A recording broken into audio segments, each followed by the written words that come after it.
I am George Alger with True Green Energy, and today I am speaking with Craig Shields, author of Renewable Energy, Facts and Fantasies. It's a #1 best-selling book on Amazon. Welcome, Craig. Thanks very much for having me. So, Craig, the book is about renewable energy. Precisely. Hot topic these days. Mm-hmm. Did you come up with this concept because it was a hot topic, or is this something you've been contemplating for a long time? Yeah, at a certain point in my life, I made a career shift. I retired. I wanted to get back into something meaningful, and this was the baby I chose, and I'm delighted about it. It is a hot topic for a great number of reasons, and recently, I would say over the last couple of years, it's been impossible to pick up a copy of the New York Times or the Wall Street Journal and not be able to thumb through and find 6 or 8 stories that directly pertain to this thing. So yes, it's a good place to be.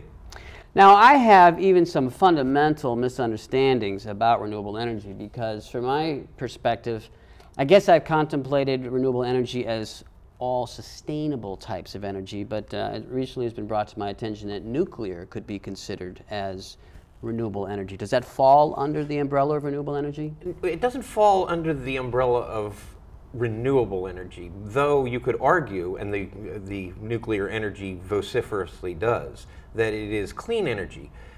This is, as you can imagine, an issue of debate for all of us who remember Chernobyl and are worried about the fact that we have nuclear waste that we're going to need to be stored for the next, 500,000 years. So, if you're asking me, is it clean, I would argue to the contrary. They point out, however, that if what you're really looking for, if your definition of clean is that it's carbon-free, well, yes, it happens to be carbon-free. It's got, not that it doesn't have, 6 or 8 other issues with it, but it is carbon-free. All right, so then the nuclear energy industry would like nuclear energy as a whole to be embraced by the term renewable energy, but does the renewable energy community agree with that? Generally, no, but that's one of the things that makes my viewpoint exceptional, or at least out of the norm on this thing. I say, invite them to the party. There is no downside in saying, let's have those nuclear people get on board with this, and especially if that's what it takes to create, for instance, a federal renewable portfolio standard. If this is what's required, all that power and money to come on board to get something important done, I say bring it on. And here's the reason, is that by the time, if they got permits this afternoon, which they won't, the process by which permits are obtained, building, the whole construction and deployment process is initiated, is going to take a decade. A decade from now, nobody in their right mind is going to be thinking nuclear a decade from now. The cost of renewables in the normal sense of the word, photovoltaic, solar power, wind, etc., will have come down to such a point that there will be no reason in the universe to build a nuclear power plant 10 years from now. Okay. So then, is there any downside to including including nuclear within the renewable energy community? Only rhetorically. Only that it irritates people when you do that. I say, I think we have to be big, boys and girls on this thing, and do what's, I wouldn't say politically expedient, simply because there really is no downside to saying, sure, bring it on. Okay. How about clean coal? That seems like another one of these things which I wouldn't normally include within a conversation about renewable energy. Right.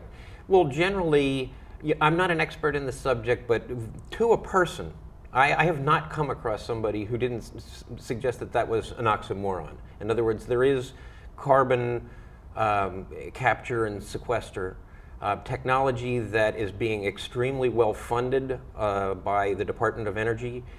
In a lot of the ARPA-E grants that have gone down over the last couple of years. It's by the wits of literally everybody I've spoken with. It's something that has no place in an energy portfolio going forward. Okay, so would you not include clean coal within a definition of renewable energy? Oh, it's definitely not. It's not a part of renewable energy, period. Even the coal people won't tell you that. It's about lopping the top off of mountains and digging the coal and burning it.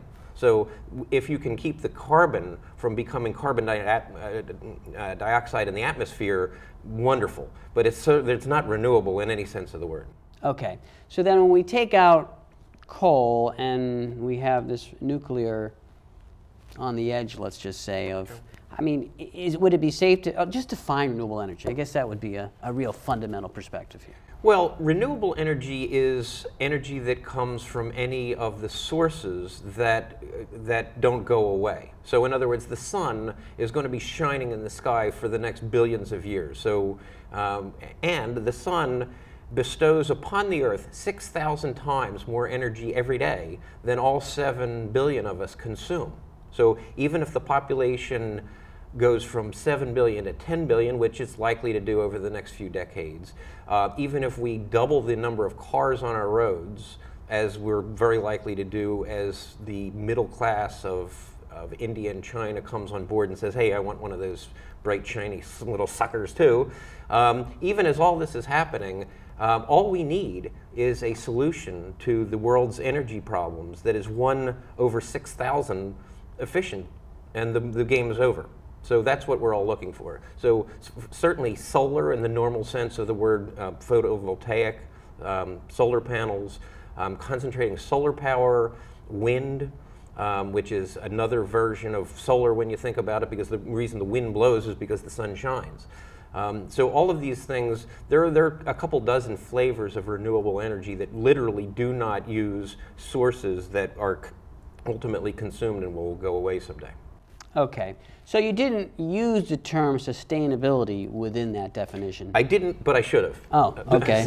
So I mean, and I'm not trying to be fancy with words on this thing. So renewable energy is almost by definition sustainable. So in other words, the fact that the source of it isn't going away means that you can use as much of it as you want, which again is an area of consternation for some of us. I believe that it'll be a cool day. It'll be a wonderful time when we can say, okay, you want to heat your 30,000 gallon swimming pool in the middle of February, go for it, because we've got all the energy we need. I've taken a little flack for that, insofar as that's not what responsible people try to promote in terms of energy consumption.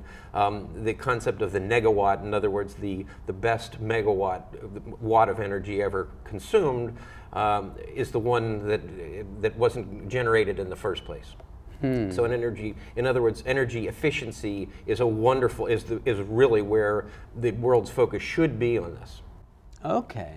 So then if we look at efficiency, and I mean, I also equate that to environmentalism. Sure. I mean, I've seen controversies within environmentalists about renewable energy.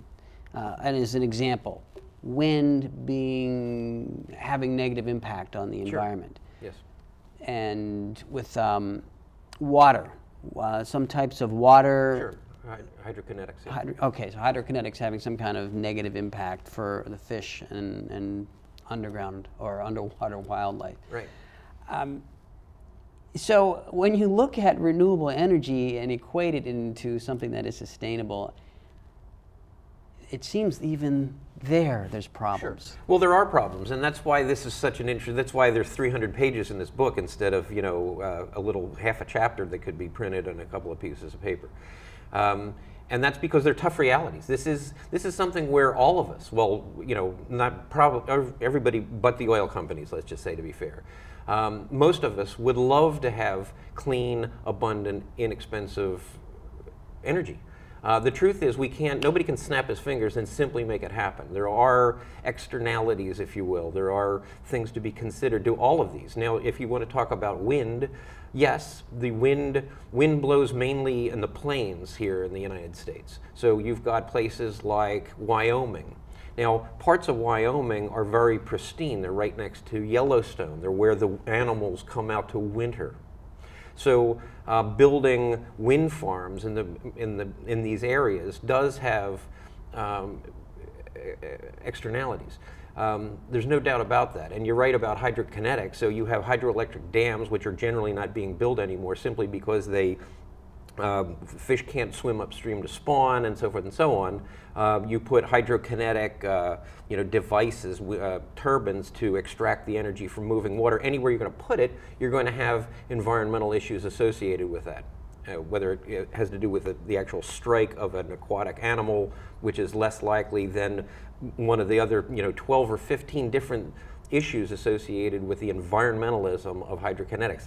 It's a huge issue. Having said that, the guy I interviewed for this book, talking about wind, I asked him that question directly, close to the end of the interview. The guy was almost in tears talking about the fact that when you take Google Earth and you fly over West Virginia, there's a whole population there who's seen fit to tear the tops off of those mountains rather than put wind turbines on top of them. And he goes, if you can explain that to me, you got a deal.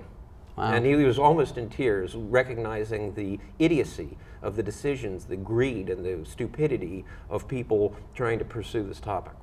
And that's one of 25 experts that you've interviewed in the book. Okay. Yeah.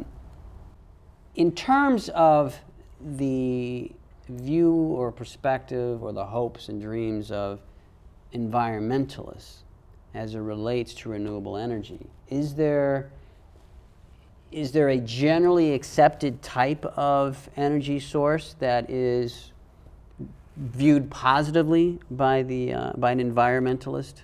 Well, all of the classical renewable energy forms, and there are a dozen or so of them, have pluses and minuses associated with a great number of different variables. So, I mean, we could be at this topic for a month, but when you think about it, cost is one of them. In other words, if you want pristine, you want absolutely no environmental damage, it's going to cost you a fortune to do that. If you're willing to make compromises, I can show you ways of getting that done. So photovoltaics, the process by which that stuff is made, has an environmental repercussion.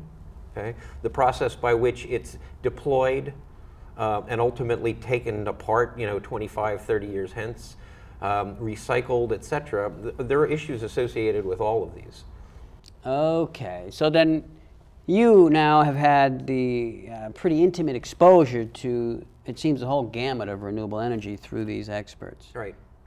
Are you left with a viewpoint of one type of energy is more promising or one general technology is more promising? Yeah, that's a difficult question as well. I am, and I'll just kind of hit the highlights. If I had to choose one, if I were king of the world, nobody's trying to elect me to that position, by the way, but if they were, I would deploy, and I had to choose one, I would pick solar thermal, concentrating solar power. Insofar as I like the declining costs, I like the fact that it's deployed in parts, in land masses that have little other use. There's a lot to like about the way that energy is stored. For instance, it's heat. So you're probably aware that one of the problems with renewable energy is that it's intermittent.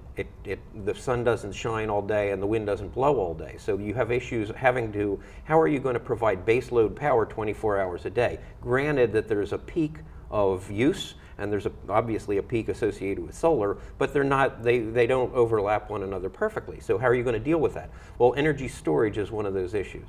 And storing electricity, which you have if you have photovoltaics, is expensive. You need capacitors, you need batteries. Storing energy as heat, which you do with concentrating solar power, is much less expensive. It's a much easier thing to turn on and off. Wow. Okay, I have more questions for you, but that's all the time we have for this segment. Okay. So I want to thank you, Craig Shields. Hey, you're very welcome. Thanks for having me.